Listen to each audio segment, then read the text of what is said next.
Well, give me a concrete example of how you use the press this way, how a false story is planted and how you got it published.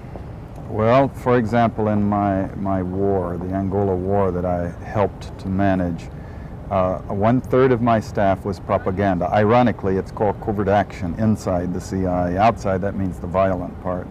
I had propagandists all over the world, principally in London, Kinshasa, and Zambia.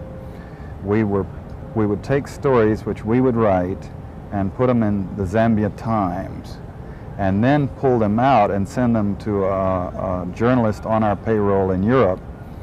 But his cover story, you see, would be that he had gotten them from his stringer in Lusaka, who had gotten them from the Zambia Times.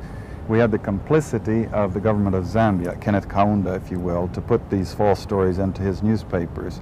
But after that point, the journalists, Reuters and AFP, the management was not witting of it. Now, our contact man in Europe was.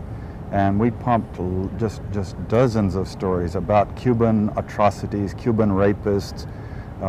In one case, we had the Cuban rapists caught and tried by the Ovimbundu maidens who had been their victims. And then we ran photographs that made almost every newspaper in the country of the Cubans being executed by the Ovimbundu women who supposedly had been their victims. But these were fake photos? Oh, absolutely. We didn't know of one single atrocity committed by the Cubans. It was pure, raw, false propaganda to create an illusion of communists, eating babies for breakfast and that sort of totally false propaganda.